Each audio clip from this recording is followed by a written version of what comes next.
In 2014, Ethan and his wife, Danny, were spending a weekend together on Vancouver Island, which they had done many times, as the couple had a lot of experience on the island and camping in general. Vancouver Island offers a great camping environment because of its mixed natural beaches and dense forests.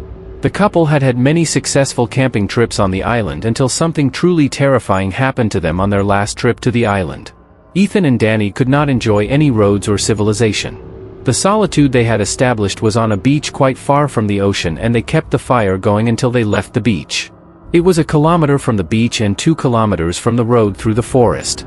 The couple met another camper from New Zealand, Leon, who they had run into earlier that day on the beach. Leon was planning to sleep in his van, which he had parked on the road. The couple brought him down to the beach to light a fire, and the three of them shared a bottle of wine and talked amongst themselves. Fire, this is where things started to get a little scary. The scary thing was, the sun was starting to set and the three of them could hear what sounded like a woman's voice coming from the bushes that divided the beach behind them. It wasn't too dark outside yet, so it was also possible that they were just another hiker or camper nearby, or a group anchored on the beach, and the sound was jumping out of nowhere. So the two of them scanned the cove a few times with flashlights for a boat, which boat could be the source of the talking, but nothing was in sight. By 3 a.m. they were lying down, finally ready to catch something, but about 15 minutes after they had laid down, Ethan and Danny heard footsteps in the area around their campsite, where the fire had started, coming from the direction of the bushes. Behind them was a path that humans could not cross. The couple lay there, hoping it was just a bear or some other animal, as the only bears on the island were black bears, who were usually very timid around humans. The footsteps left the fire and went back into the forest. After 5 minutes they returned to the fire and were now as clear as day, 2 female voices talking very loudly, their communication resembling no language Ethan knew or Danny, and they were talking to each other, which could not be considered a full conversation. Far from civilization, in the dark of night, through dense bushes without using a light, relatively quietly in a direction that seemed impossible to cross on foot. The 2 voices walked from the fire pit to the tent, still talking loudly. They stood on top of the tent and talked for a few seconds, then the silence of the night fell completely. Back in the woods, never to be seen or heard from again, Ethan and Danny lay there completely frozen and scared. It wasn't long before they woke up. The next morning, around 11 a.m., because they had fallen asleep, they packed up first and never came back. The couple probably decided to stay quietly in the tent, music, without attracting the attention of anyone or anything outside the tent.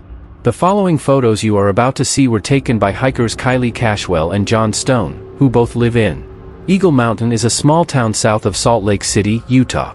For the past few years, they had been wandering the woods looking for interesting things, and one day they found it. One day, Kylie was hiking in Cedar Fort, just 5 miles south of Salt Lake City. While hiking, she came across a large amount of animal bones and garbage piles, left by people, but things started to get weird when she started seeing strange symbols and animal parts scattered throughout the forest. Some of them took on strange shapes. On September 15th, she decided to bring her friend Josh with her to show him in person the unusual things she was finding. This time, the two of them saw something even more disturbing along the trail, which was a severed deer head and a pentagram surrounded by deer legs. Kylie hadn't been there the first time she had walked the trail. The sun was setting, and after taking their pictures, they agreed it was time to head back to the car, but as they walked, they realized they didn't recognize the trail. They were there, so the two of them started looking for anything that could refresh their memories of where they were, but as it got dark they both accepted that they were lost, with nothing but their phone flashlight. They started to feel like they were being watched. As they picked up their pace, they both heard trees and bushes moving at least 20 feet to their right. They became even more worried as there was no wind that night. They both panicked and quickly ran towards a path where they hoped it would be. The situation didn't seem to be getting any worse. Kylie and Josh heard a scream so deep and terrifying that it couldn't be heard by humans or animals. Kylie was making a conscious effort not to look back, but Josh did, and Josh claimed to see a huge black figure behind them, too big to be human. By sheer luck they both got into the car. They lost everything chasing them. So they left the forest and went straight home.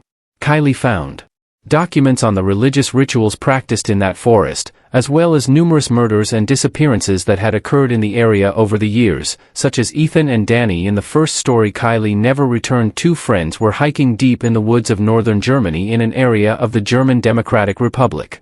when they saw these strange periscope-like pipes sticking out of the ground, feeling brave or foolish. They decided to investigate further. They discovered a door hidden behind several bushes covered with a large wooden lid. They found what was hidden underground, which is a rather disturbing piece of history. The door led to a large abandoned army bunker, with several tunnels in different directions that intersected a long central corridor. There were so many different directions to explore. The place was like going through a maze. To the two friends, they were trying not to move away from each other for fear of getting lost. How big the place was. As they began to enter deeper into the structure, they saw German writing on the walls, which made their curiosity get the better of them, and they began to enter deeper into the bunker. The structure began to deteriorate. This time more writing was found on the walls. The writing read, "Hello Satan, I love you." Some of the rooms and corridors were flooded and smelled like sewage. They entered a very large room with a strange machine in the middle. Most likely the previous occupants had fled. The bunker is in a hurry because there is still a shoe stuck in the mud on the floor. If no one is in a hurry, why would no one have time to take a shoe? The structure was probably thought to be an old military bunker used as a shelter for the Nazis during World War II, but why the soldiers left in such a hurry and whether they were the ones who wrote the warning message on the wall is unknown in this last story. For the sake of privacy, I will refer to him as just Bill. Bill is an avid hiker who, in 2016, I went to visit my brother in New York near Downsville. Bill's brother had a small house and a barn. Bill and other family members would occasionally go there for a visit. It was late fall and so the leaves were already mostly orange and more than half of the trees had lost their leaves. Bill was walking along a narrow path not far from his brother's house. This path is in the middle of a very rural area and it occasionally connects from property to property. So when Bill stumbled upon a duffel bag on the ground in the middle of the woods, it was no surprise that the duffel bag looked relatively new. It wasn't dirty, as if it had been lying in the woods for a long time. The bag had a bad smell, but Bill thought something was rotting inside. But he knew he had to open the bag to see what was inside. What if it was actually a person he was trying to get the courage to unzip?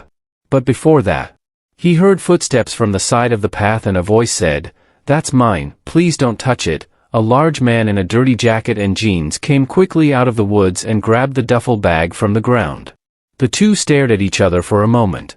Bill told the man that he assumed someone had forgotten the bag and the man told him that he was putting his kill in the bag. Even though Bill wasn't a hunter, he knew that it was normal to use a cooler to store fresh kill.